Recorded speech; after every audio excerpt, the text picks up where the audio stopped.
Where did it all begin at Powell? Well, there are many team members, but one man, and you'll meet him today, live on Recovery Monday. I am redeemed. You set me free. So I'll shake off these heavy chains and wipe away every stain. That I'm not who I used to be. I am redeemed. It is Monday, the 16th day of September. Excuse me, in the Lord's year 2013. I'm J. Michael McKoy, and this is Recovery Monday, brought to you by Powell CDC. My co-host, of course, Lila Stafford, new dog owner. And, of course, Bob Montserrat, the cat in the hat, watching the hat. And my special guest today is Dr. Haugland, who was the... are you the founder of Powell CDC? No. You came in 75. Yes. When was Powell founded? 1973. Well, you were almost the founder. Okay. But we'll talk about that. The comment on the dog is this. Lila does not like any animals? Basically. All right. Any animals. And those of us that know and love Lila know that.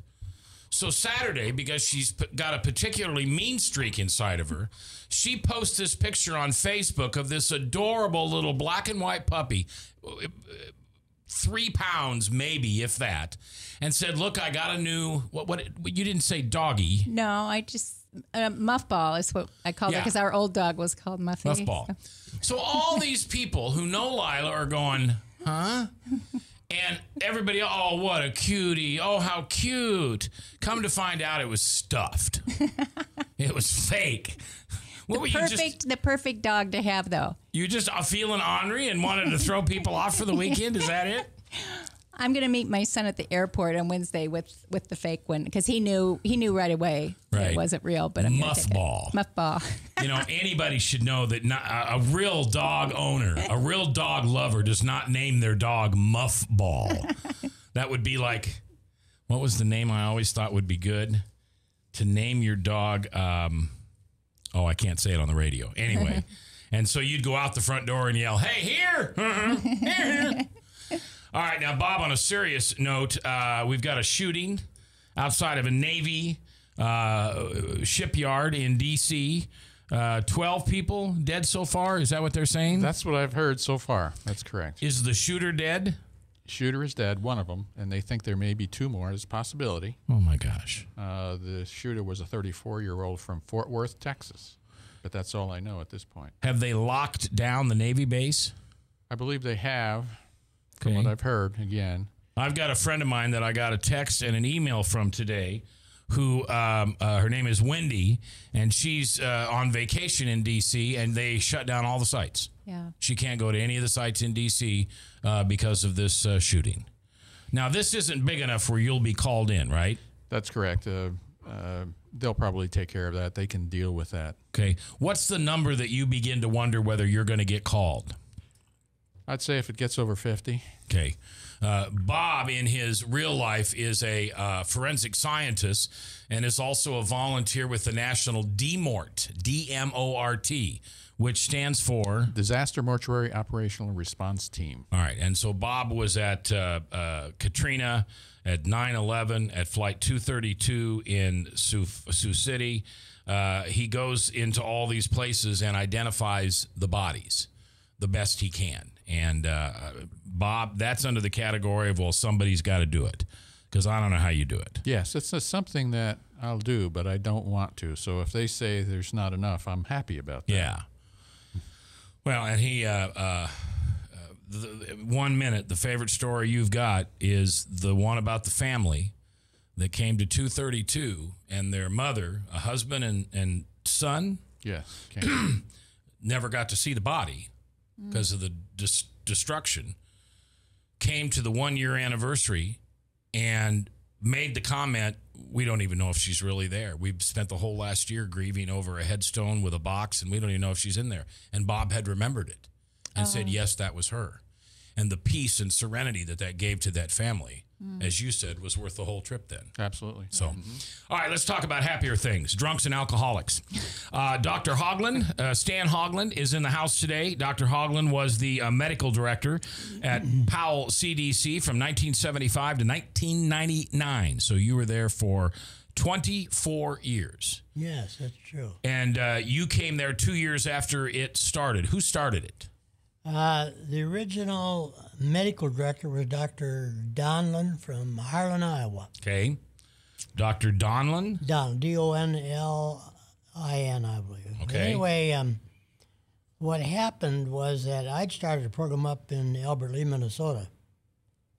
And I met Dr. Donlin down in Iowa City at a medical meeting. Happened to sit by him, just accident. I didn't know anything about him. So we got to visiting. He said he was flying back and forth each day to do this work at Powell, then go back to his office in to Haugland, Iowa, to do the rest of the day. So he wanted to know if I was interested in moving to Des Moines. I said, well, yeah, I think about that. So it wasn't long, a week or two or three, I got a call from Methodist Hospital wanted to interview me. Wow. Yeah. Now, we tried to figure this out one day, and I don't think we came up with it. What is Powell named after? It was named after the Powell family, and the reason that happened, the Powell family donated a lot of money to Methodist, and they had a building named after them. Okay. Now, when the program first opened, there were a lot of people who were very reluctant to say, well, this is an alcoholism and treatment center for drug and alcohol. What should we say? Well, this was on the third floor of the Powell building. So, well, why don't you just say Powell 3? And that's where the name got started. And now, where is Powell 3? Powell 3 was on the third floor of the Powell building at Iowa Methodist Medical Center. Okay, is that building still exist? It is, but you see, some years ago, we moved to Lutheran Hospital. So they dropped the Powell name and just said Powell CDC, meaning Powell Chemical Dependency Center. And Powell's on the south side of Methodist, west side. Yeah. I think the name's on the outside of the building. It says Helen. Yeah. Helen Powell. Okay. Yeah. Oh, that's right. You did know that. I'm sorry. You did know that. All right. And if I may be so personal, why were you a highly educated, right? Highly educated doctor. What drove you to want to take care of drunks like me? Well, I'd been through treatment a couple of times for alcoholism. You had? Yes. Okay. And I went to Hazelden, and there was nothing wrong with that, except that I kept saying to myself, if this is going to keep on like this, I have to get a place closer to home. So I started one in my own hospital up at Albert Lee, Minnesota. Okay. So that's the reason I got into it. I was the first medical director up there, but I retained my job as family doctor in Lake Mills, Iowa. Oh, Lake Mills. Oh, we'll have to talk about that. My father-in-law was a pastor in Lake Mills probably 40 years ago. Were you in Lake Mills then? Yes. This was when Branstad was still practicing law and accounting there. No, I'd moved out when he moved into my office. I should have burned it down, but I didn't.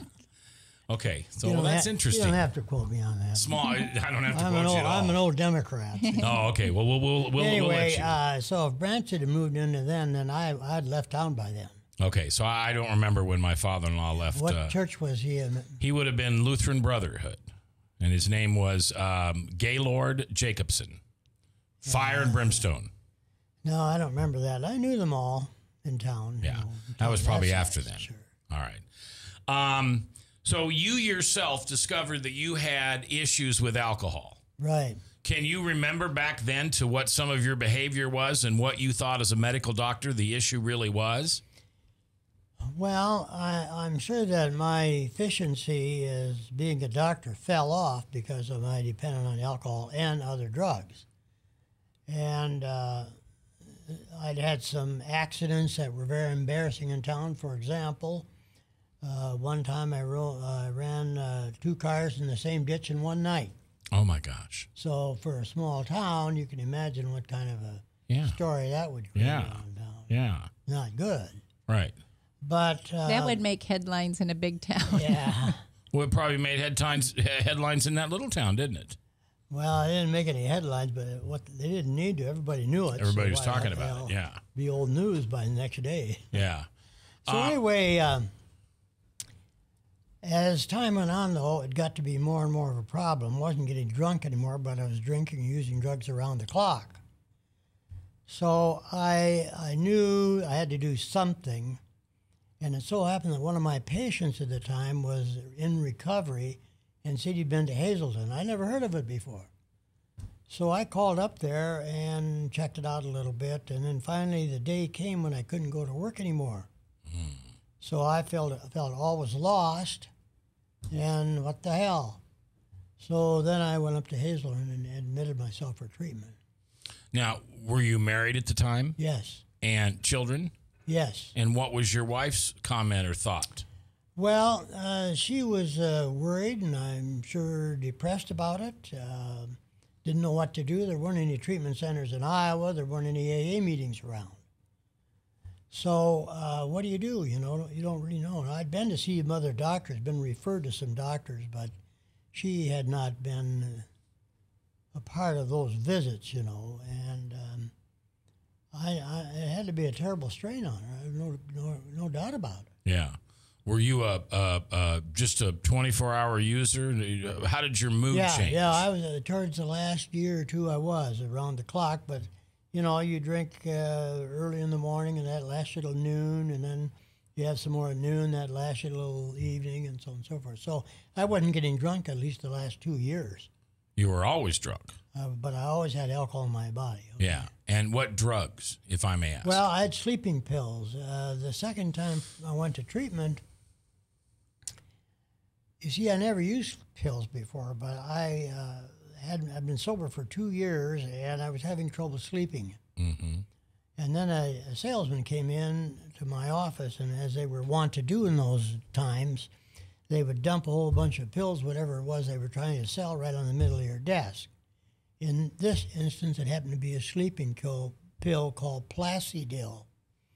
And so I said to myself, well, I can't sleep. I'm going to take one of these boxes home and try it out. So sure enough, I did, and sure enough, I really slept.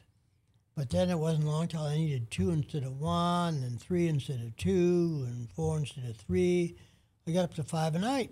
Oh, my gosh. So they couldn't wake me up then when the phone rang, see? So from that same night, then I went back for treatment then a second time, about 2.5 years later after my first drug. So you had been without alcohol. Yeah, I didn't drink any alcohol the second time at all. For 2.5 years. Right. But now it was dependency on pills. Right. What is that all? That Placidil, or that drug, felt like a double, triple shot of bourbon on an empty stomach.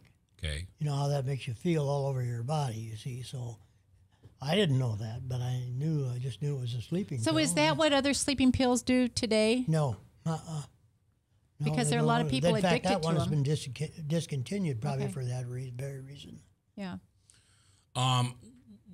How did you later connect the two? You were addicted to alcohol, and then you stopped drinking for 2.5 years. By the way, congratulations. That's not a small feat. But then you found yourself in the midst of a sleeping pill dependency. Right. What does that all trace back to? Well, is that alcoholism? Is that... No. I think what it traces back to is that some of us have an inherited tendency to respond differently to mood-altering chemicals. In other words, if a social user, a non-addict or non-sensitive person drinks, they get a certain feeling from that or high. Those that have this tendency, about 50% of us are inherited with this. They get a higher high for the same dose of the drug. Anything that makes you feel good is apt to be repeated. It's behind all of our habits. Okay. And the better something makes you feel, the more like it is to be used again and again. So there is a area in the base of the brain that is responsible for feeling good or feeling bad, etc. So some of us, if they don't have it inherent, they even develop that tendency to get extra good feeling out of it. That's behind addiction, and as a result of that, there develops a deep-seated drive then, like hunger or thirst, and once it's there, it can't be erased. Dr. Stan Haugland is our guest today, medical director of Powell CDC from 75 to 99, and we'll be back live here on Recovery Mondays on 99.3 KTIA, Iowa.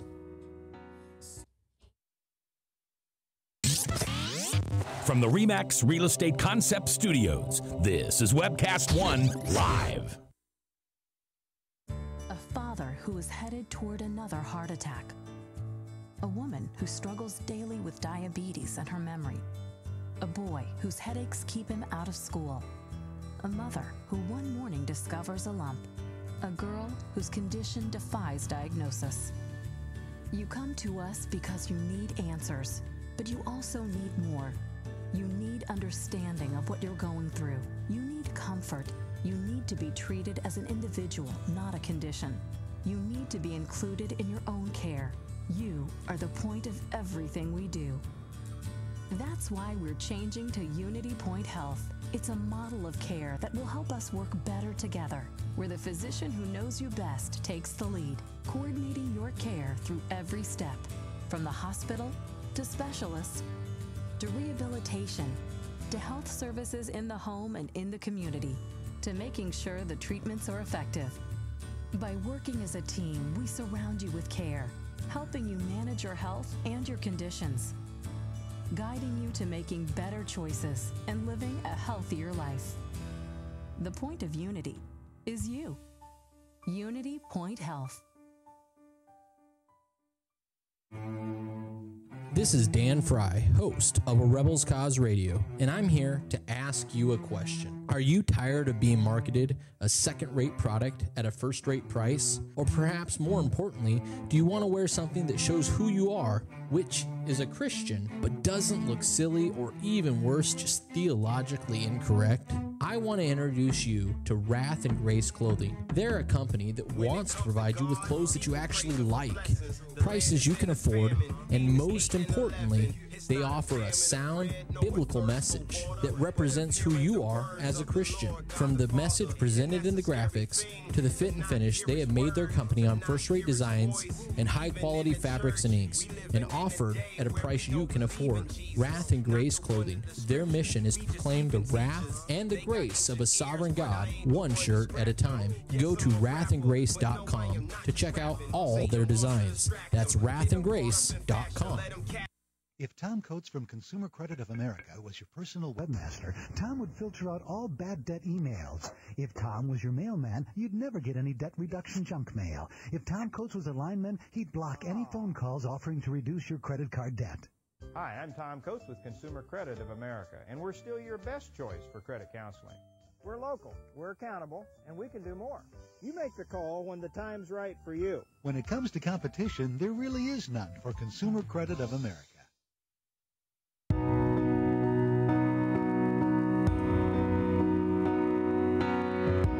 Back, 16th day of September. And this is Recovery Monday, brought to you by Powell CDC. Here's the purpose of this radio program. This radio program is here to hear people's testimony as to how they got sober, clean, how they got rid of hurts, habits, and hang-ups, how they came to understand that a power greater than themselves, and in the Christian world, which I am a Christian, we call that Jesus Christ. I hope that's who your God of a higher power is. If not, call me and I'll walk you through that and we'll try to get you there. It's pretty simple. Jesus will bump into you almost anywhere you are. Actually, Bob, it would be everywhere you are. So yeah, Jesus is always there.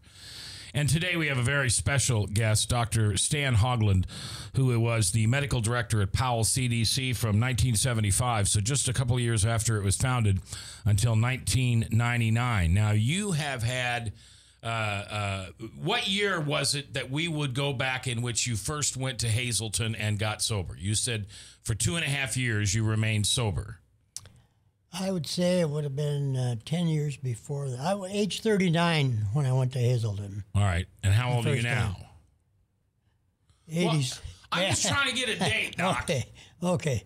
I'm 86 now. All right. So 39, how many years ago 46, would that be? 47 years ago. All right, 47 years ago. All right. So that would be 1963. Well, all right. Does that be about right? It's good enough. All right. 1963, you got sober by yourself. Or did you, no. Did you go I had to 12-step pro? I went to Hazelton at age 39. Okay. Because I couldn't get sober. Because I couldn't get sober by myself. And did you join a 12-step program? After I went to Hazelton, I did not before. Okay. There weren't any 12-step programs in Iowa. Yeah. Way back then. Yeah. Harrison started the first one here in Iowa. Right. Back in, late 60s. I can't remember exactly. All right. And so 2.5 years, now you're addicted to sleeping pills. Yes. And the problem is the phone rings, they need doctor come deliver a baby, and you can't wake up. That's right. So then what'd you do? Well, then the same thing happened. I realized I could not get off the stuff by myself. Okay. So I went up, since I knew Hazelton and I'd been there before. I called up and re-admitted myself a second time. Okay. Yeah. Now, I had a partner by then, too, so it wasn't as though I was leaving the town in the lurch like I did the first time. Okay. First time I was the only doctor in town, so that was not good. And that was an inpatient 30 days. So yes. The town had no doctor for 30 days. Yeah. So have you remained clean and sober since then? No. Okay. Now, by the way, thank you for sharing your story. Yeah, you're welcome. I appreciate it. It'll be $100. Okay. Bob, can you take care of that out of the checkbook, please? Anyway, no, I came to Des Moines, and then for years and years and years, I did very good. But I got into a situation that was very troubling, caused me a lot of guilt, and as a result, I relapsed back to drinking alcohol. Okay. And I can't tell you for sure how long ago that was, but anyway, it happened. And then the worst possible thing in the world happened, and that is I had an OWI. Ooh. And that was so I went, so the third time I went to my old program I started up at Albert Lee. Okay. All right? I want to come back. Then I got a call from the Des Moines Register. It said, we'd like to interview you. We saw your name was in the arrest column, so on and so forth. Oh, God, I didn't want to do that. But I talked to the administration of the hospital. I said, what do you think I should do? And they said, well, if you don't cooperate and do it, they'll come out with a story that's even worse. Mm-hmm. So I says, okay. I called him up. I said, come on down. That was Fusen. Fusen, was it? Ken Fusen. Ken Fusen. Oh, my. So he came down and interviewed me again with the photographer and all that stuff. And then I didn't hear anything for a few days. It wasn't in the paper. I says, man, that's good. And on a Sunday morning, I was going down to the Village Inn with a counselor of mine for breakfast. And I was walking into the restaurant there, and the newsstand was my picture in the Sunday Register in color. Above front page, all over the state. Above the fold. So, I didn't know what to do. Well, I bought a paper and wrapped it up so nobody could see I was reading it when I was in the restaurant. But then I read the article itself, and it wasn't all that bad. In fact, I thought it was kind. Okay. And, now, is this when you were working at Powell? You were the medical director? Yes, I sure was. And I talked to administration time after that. Well, what did you folks think about it? And they decided, let's keep him. And because I was good at starting programs, started an outpatient program, and counselor training program, and aftercare program, and so on and so forth. So, and I had good relationships with the staff. That's what saved me, I'm sure. So anyway, then I went back. Not to mention the patients, because they could identify with you. Sure. Absolutely. So then I went back to the program I started then up at Albert Lee, Minnesota, for my third treatment experience, and that's been years ago. You see, many years ago. Our guest is Dr. Stan Haugland, and he's the former medical director of Powell CDC from 75 to 99, and he's been sober almost 30 years now, his third time around, and he's sharing his story. I so relate. My first DUI just kind of went by the wayside. It was in Dallas County back in 94, and the register didn't pick it up, and went through Dallas County Court, and everything was fine. The second one I had was in 2000, and I hit a cop car at 86th and Hickman on a Friday night. Just absolutely wiped out of my mind. And I waited, and your Ken Fusen was my Rob Borsellino. And sure enough, one day, I picked up that call, and there at the other end of the voice, smack, Rob Borsellino. And I went, oh, no. And sure enough, we had to talk, and there we were, picture in the paper. And my wife will tell you to this day, every night that I passed out was not as bad as the morning she woke up and read that newspaper. Yeah. And it was actually that event that you'd think that'd make me quit drinking. No, but I never drank and drove after that again, ever. And I don't mean I'd go out and only have one and say I was okay. I mean, I did not drink anything if I was going to be behind the wheel. And so I thought I was doing a big thing, quit drinking and driving. And then, oh my gosh, 10 years later, I finally decided to put the plug in the jug, as you like to say. So that newspaper stuff can be embarrassing, can it? But Yeah, I think so. I don't have any serious regrets about being an addict and going through treatment, et cetera, because I think my life has been so much better as a result of it. Mm-hmm. However, I still have regrets over people that I've hurt. Yeah. And a whole community. Well, you can't go and apologize to the whole community very well. Well, let's talk about that for a moment. But because anyway, in the ninth step of a 12-step program, you go make amends. And amends is not I'm sorry. Amends is mending. What can I do to make it right? What can I do to make it better than it was before? Yeah. And I've said many times, I was a political talk show host in this town for years. And by golly, I came after you. I was the Rob Borsellino of radio. If you were, if you remember the, what was that scandal with Archie Brooks and the gal, C-Tech? Yeah. I mean, I came unglued on C-Tech, and I pulled a lot of people down, and a lot of the things I said was from my alcoholic behavior. Now, for those of you listening on the radio, don't think just because you are not drinking, in other words, I haven't had a drink yet today or yesterday or the day before, that you don't have alcoholic tendencies. Alcoholic character behaviors are with you all the time, whether you are completely sober or whether you are completely smashed. And an alcoholic is one that I'm no expert here in this room, but basically does a lot of things to hurt a lot of other people without recognizing that they did it. And I've often said the hardest thing, I want to take out a full-page ad in the paper.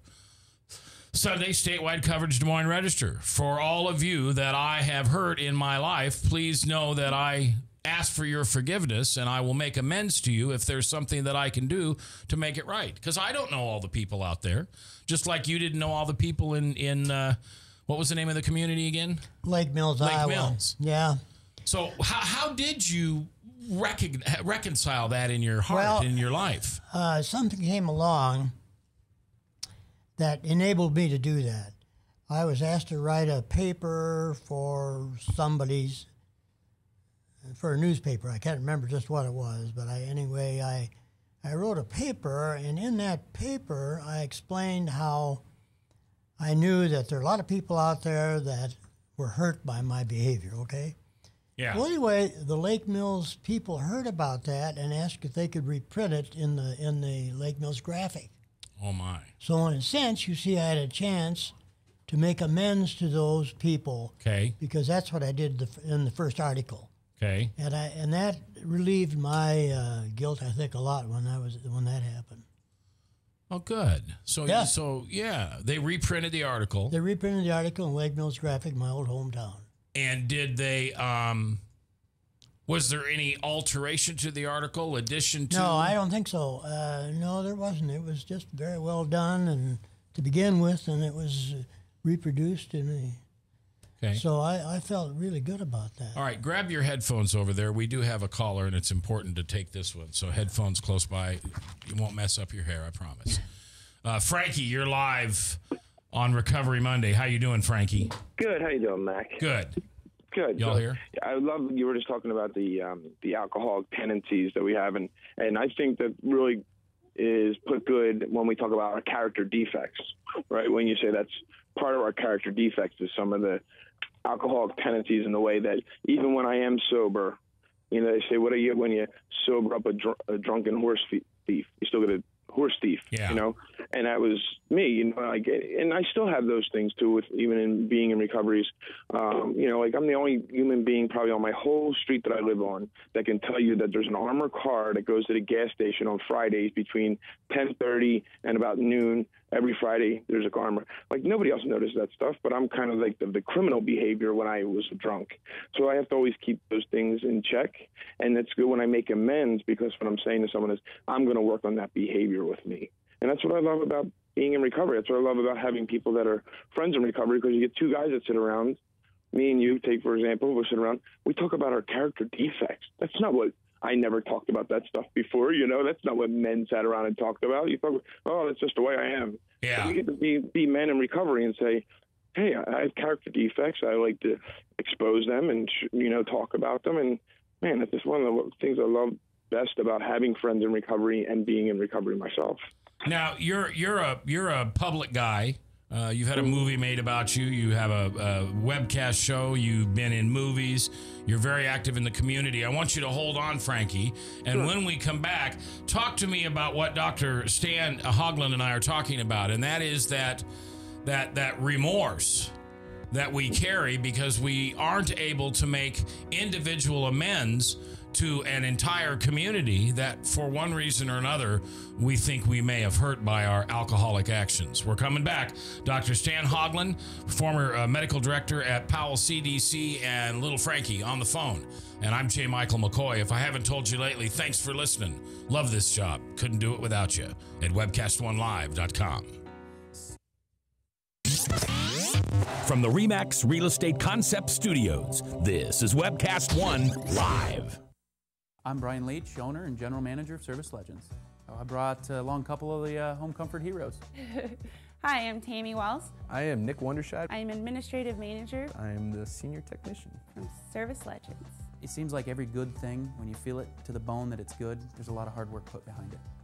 I don't think that you can fake it and have it turn out good. You know, if we seem like, okay, that's just weird, it's just a furnace, why would you believe so deeply in a furnace? It's not just that, you know, we want to show the world that you can have good service. Yeah, I mean, it's got to be, it's your home. You know, it's built into our daily trainings, it's built into our culture, that we're going to do whatever it takes to have each client say they love us, period.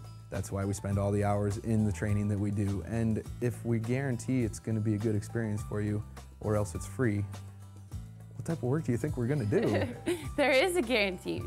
Temperature selection guarantee, fixed rider it's free guarantee, comfort guarantee, best value guarantee. All of these guarantees hold us accountable to ensuring that we exceed your expectations. And if for whatever reason we'd fail and we can't make it right, we guarantee all of those guarantees with a 100% money back guarantee. I mean, if you don't think that your technician can fix it right, are you going to say that to a client? No. You don't have to worry about having a technician come to your house. We drug test, background check all of our team members. We put safe people in your home. Each and every one of our service techs, 400 hours a year in training. You tell it the minute they walk in the door. They know what they're doing, they've done their homework, and they actually truly care about what you want. Because at the end of the day, you're the person that makes sure I have a job. They're going to be listening. They're going to want to know what your challenges are. Then they're going to come and give you options, and you get to choose. If I'm there to help and I make it easy and painless, I did my job right that day. Well, when it comes to your comfort, safety, and your family, you know, you don't necessarily go buy the most expensive, but you get the most bang for your buck. Oh, it's worth it, because there's a lot of people that will find a way to get it to work right now and then leave and then come back, charge you again, and the cycle just repeats itself. So when I'm out there looking at the furnace, I want to find why it failed today. How can we change the part today with something that you're not going to have to worry about? Is it worth changing the part today? I mean, you can put a lot of money into a furnace. I can fix parts all day. There's good job security in that for me. But is it the right thing for you? I get a lot of the phone calls of after the technicians are there. They're just in awe. They're like, wow, you guys are great. I mean, I don't even know what to say. You guys are great. Everything you did was perfect. It was great. Keep going, though. I like this. Just give us a try. I'm going to take all the risk. I've got the time to make this right. I've got the support to make it right. Just check us out. And if you don't see the value in what we do, I mean, fixed right or it's free or 100% money back. enough said.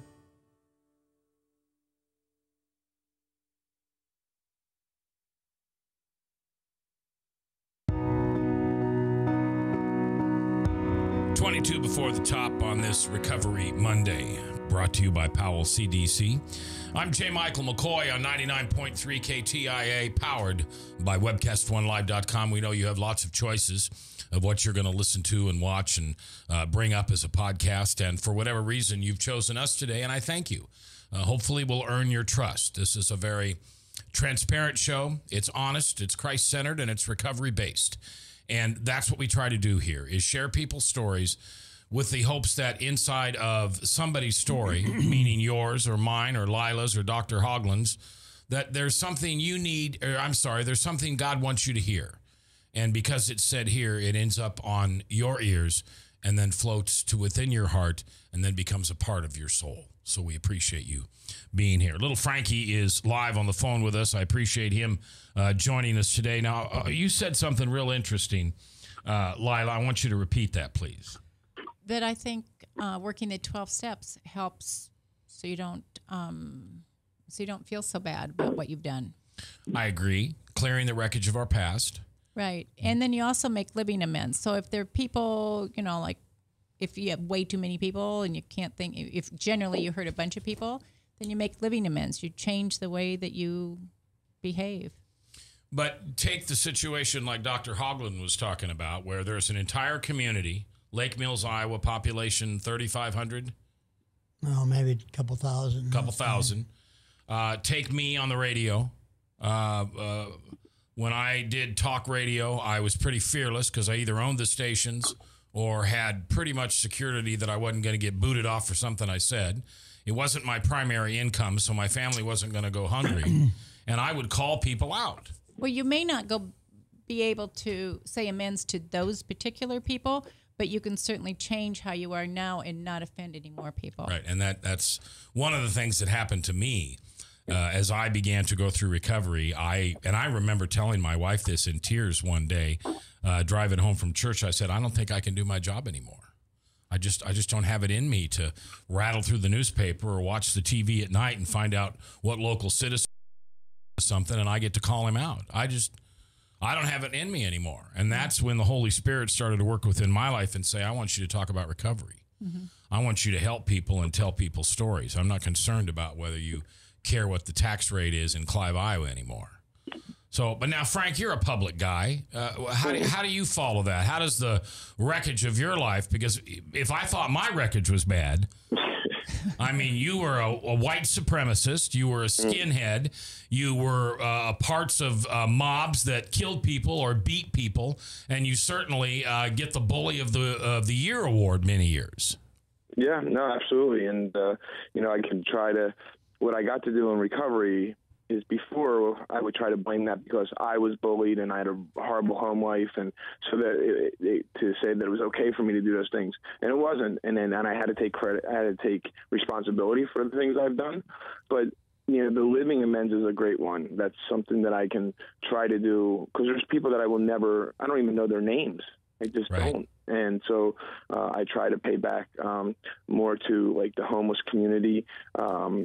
I also try to reach out to more kids that are trying to be violent and go down that same path. And I do that, on my own. And, one of the things I wanted to bring up was when I worked for you back when I was your producer on the old station, we went after a public figure. We found his, remember there was some bookkeeping mistakes, and I went and I found the anonymous mole he had. Remember that? We had that person on the show. I don't want to put his name out there now, but we did a show on somebody who runs a community group, and there was some paperwork that wasn't done right, and I went and I found the woman who was telling on him. We had her on the show, and it never rubbed me the right way. I think that she didn't have enough good information, and I always felt bad. And now I work with that guy every Friday night because I still feel bad that I we did that story on him, and I don't think it was worthy of us to do the story on him.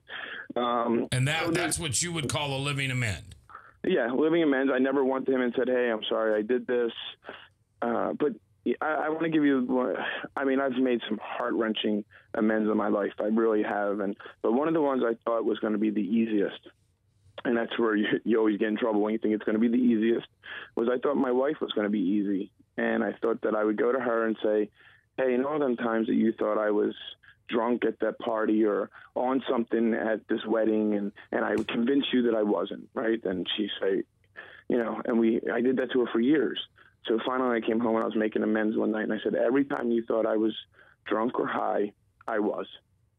And this look came over her face, and she just said, so wait, you're going to tell me the time that we were in Boston and we were at that wedding, and I swore I smelled alcohol on you, and you swore up and down it wasn't you, and what I did was I drove her crazy. I made her second guess her own intuition all the time. So that amends took probably 4 or 5 months, where she would come home some days from work and just be such in a bad mood. And I say, well, baby, what's wrong? What's wrong today? And she say, out of the blue, she say, so that time we were in Washington, D.C., and you were acting all weird, and I asked you if you were, on something, and you said no. And so she kept rehashing it. And my sponsor and my person I go to kept saying, you have to take that. You have to take it, and you have to keep coming clean with her. Every time she asked you, you have to say yes. And that was the hardest amends that I made, which I thought was going to be the easiest. Yeah. I tell women all the time to pay attention to their intuition, because if they think somebody is drinking or using, they're probably right. Yeah. Even though the other person's telling them no. That's incredible.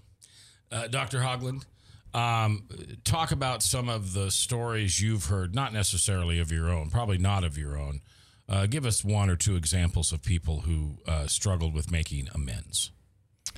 I think everybody has trouble with that. I don't know any of the patients and folks that I've taken care of over the years it's ever been easy. But with practice, I think in the group that you go to, you learn to accept yourself for one thing.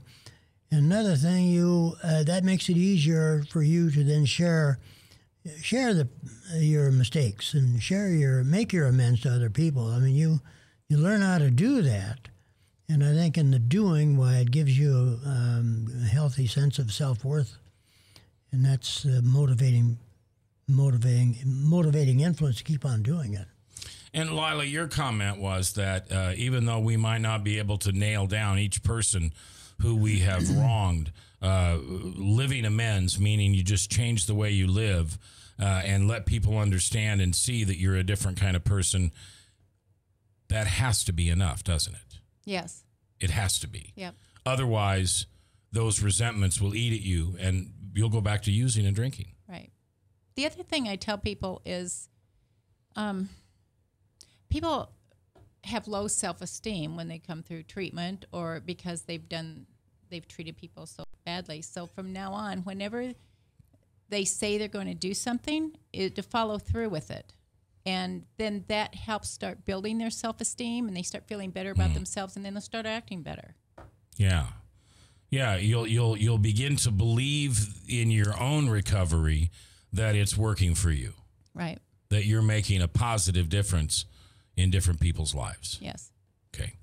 We're going to take our last break. When we come back, Dr. Stan Haugland, the former medical director of Powell CDC from 1975 to 1999, and still involved to this day. What, you still do a couple of groups? Yes. Now, are those people in the middle of recovery? No, these are people that have been through recovery, and I would identify them as relapse prevention groups. Okay, all right. So, yes, I do 2 of those every Monday, and then once a month I go and lecture to the patients and their families. And when you do those on Monday, are those the same people or are new people? No, there's always some new ones coming in and older ones that are going on. And but they usually stay about 5 years, I guess. Relapse prevention. Relapse prevention groups. I like that. All right, the last thing we're going to learn from Dr. Haugland is his theory about recovery. What must take place? And if you have got a loved one, you've got a parent, you've got a sibling, you've got somebody you work with, somebody in the choir at church, maybe your pastor, maybe what you're about to hear in the last segment will make a difference in not only your life, but life-changing for theirs. We'll be back live here on Recovery Monday on 99.3 KTIA, powered by webcast1live.com.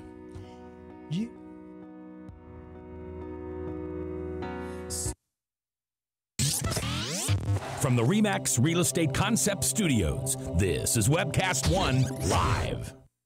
Drink, dance, party.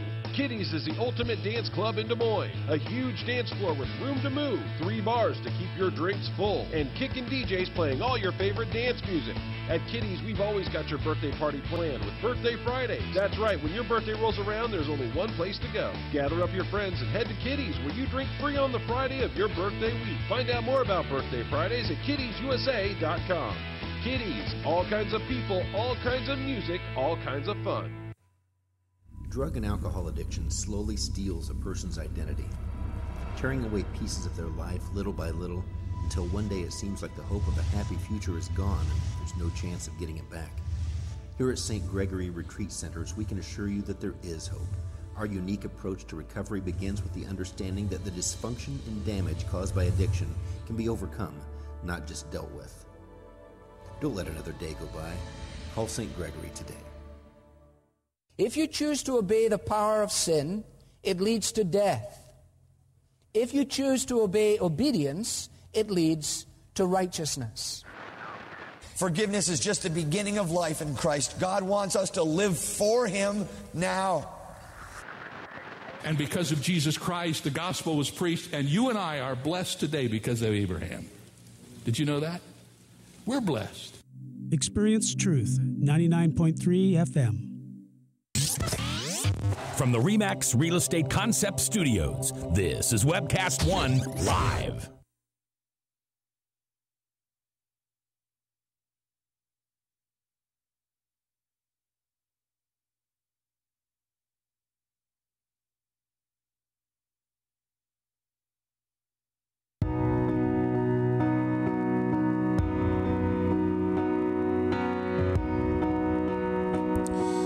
Before the top of the hour on this Monday, the 16th day of September. Bob, have you heard any more about the tragedy in Washington, D.C. at the Naval Shipyard? Well, they said that it's 13, including the shooter, and that he was a veteran of the Navy. Wow. And no, we don't know why yet? No, don't know. Wow. Okay. Well, we'll keep you updated. I'm sure Salem Radio Network News at the top of the hour will have more, as well as all the talk shows coming up after me today. Another tragedy, another shooting. What do you say? You know, Lila made the comment earlier. I wonder if this has always gone on, but because of the 24-hour news cycle, we're now aware of it. Lila, I don't think so. I think the world's becoming more secular. The world's becoming more violent. The world cares less about... Forget other people. I think they care less about themselves. Yeah. I think people in general, I think that's why we see alcohol and drug use on the rise among the youngest of our users. They've got parents at home that lose jobs and lose cars and lose houses and don't go to church and they don't have a foundation. And why not raise havoc while you're here? You don't know how long you're going to be here. Yeah. You know? All right, our guest is Dr. Stan Haugland, from former medical director at Powell CDC. And you said you have a theory about recovery. What must take place? What is that? Well, first of all, I think what happens in addiction, and incidentally, nobody ever intends to deliberately become an addict or a drug alcoholic. It just happens to some of us who use, and other people who drink or use it doesn't happen to. But as a result of that feeling, that abnormal feeling, I think, that happens in us, there develops a deep-seated drive like hunger or thirst. And once it's there, it can't be erased because we've never had any success whatsoever in trying to teach people how to drink again once they become addicted.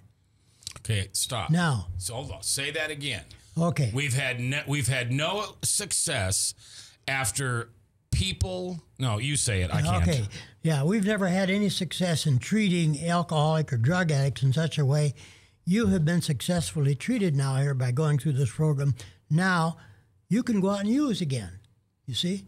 That would be the perfect treatment, Sure. wouldn't it? Yeah, everybody says when I first get into a 12-step program, I want to learn how to drink right. For all practical purposes, it just does not happen because there's this deep-seated drive within us that has been settled down through recovery. And I think what happens in recovery is we learn how to redirect that drive or need or for drugs over onto a drive or need for other human beings. We substitute one dependency for another. Instead of depending on alcohol or drugs, we learn how to depend on each other. I call it substituting the slow fix, which is other people, for the quick fix, which is alcohol or drugs, which is killing us. That's why someone that leaves the program and says, thanks a lot, Doc, for all you've done. I want to go out and do it by myself now. They're the ones we worry about. And sure enough, we've made a fortune off of relapses. Yeah, and right. I'm one of them. Yeah. But so I think in theory, that's why the mutual groups work so well, you see. So when somebody says, I want to do it by myself, we got to worry. When someone says, thanks a lot for all you've done, I'm going to go out and become active in this group, mutual group or whatever, then we relax. And I have proof to show that works that way because we had an independent outfit called Addiction Treatment Recovery Registry come down and spend 2 years at Powell and followed our patients. And sure enough, for those that went to groups, the recovery rates went way up. Those that didn't go to groups, they're the ones that relapsed. Wow. I've heard statistics that if you stay in a group for at least a year, your chances of staying sober are 35% higher. Yeah, I don't remember the exact figure, but I know that, sure, it's a big hill. Well, you know, one of the most important themes inside of a 12-step program is meeting makers make it. Yeah. And when you sit and listen to somebody, we went to a noon meeting today. We heard somebody that had been out and came back, and he told you, I stopped going to meetings. They just weren't important to me. Yeah. I thought I could do it without it. I figured I'd learned how to, drink responsibly like everybody else can. That concept, too, about needing other human beings and depending on getting to know other human beings is really behind any successful life. Let's face it. That's probably why it's so successful versus somebody who wants to do it by themselves, Or anybody who wants to live life by themselves. How successful are they? Yeah. Or how happy are they? Right. So the recovery from addiction is perfect recipe for living a satisfying, worthwhile life, you see. Here's a tough question for you, and I have this posed to me, it seems like every time I turn around, but literally probably once a month. Should we as a nation outlaw alcohol? No, I don't think so. I don't think so. In fact, I think we should even legalize marijuana. Okay, why? Because the same thing that we did with tobacco, we raised the price as high as we possibly could and used that money to advertise the hell out of it, how hard it is on you. And that's a sort of a way I think we could reduce the marijuana addiction to a minimum. Now, Never going to go away, but sell it, tax the hell out of it, and then use that money to do it just like you did tobacco. Look, let's face it. Tobacco addiction is minimal anymore. It's gone greatly down. Now, you just said something I don't hear very often. You use two words together, marijuana and addiction. I've always heard from most people that they don't think you can get addicted to marijuana. Well, that's not true. Okay. You surely can get addicted to it. Okay. It's a mood-altering drug, period. Okay. Now, you can get addicted to a lot of things, that aren't mood-altering, like habits. For Yeah, example. she likes chocolate. So you're But saying anyway, it's addicting, all right. What? You're saying it's a psychological addiction more than a physiological. Well, yeah, psychological, but it does have physiologic actions, though, too. You get dopey and dreamy and listless, and it causes what they call an amotivational syndrome. Have you ever heard of that? Amotivational syndrome. Yeah, you don't want to do That's a complication of marijuana. Now, where does that occur? Up in the brain. Mm-hmm. So, you're not gonna get anywhere just legalizing. I mean, making it right illegal. Well, and plus our prisons are filled with people. Stupid. Yeah, we're spending Terrible. $35,000-$40,000 a year on a guy that peddled dope on the corner. Just read the other day that over half of everybody in prison today is there because of alcohol. Right. Right, alcohol or drugs. I just had a text today from somebody that wanted to know what I thought about legalizing marijuana, because I'm pretty sure he doesn't and wanted me to say it was okay. Well, see, I think smart guys say what Dr. Haugland said, because history will tell us to get it in control of the government, tax the hell out of it, and then use that to say, don't do this. That's what's happened with tobacco. Yeah. Now, that's a perfect example. Yeah. How can you go wrong with that? Yeah. An example like that, I mean, you don't see it around here anymore. You'd see people smoking out here years ago. Right. In here. Yeah, all over the inside, place. wherever in the we are. hospitals, didn't matter. Yeah. Well, Dr. Haugland, thank you very much for coming in today. You're welcome here anytime. And just thank you for the work you've done and the lives you've changed and the dedication you've had to taking your own recovery and putting it out there so everybody can see it. You're welcome. All right, this is Recovery Monday with Lila and Mac and Bob, and we'll see you next Monday here live on webcast1live.com, powered by Powell CDC.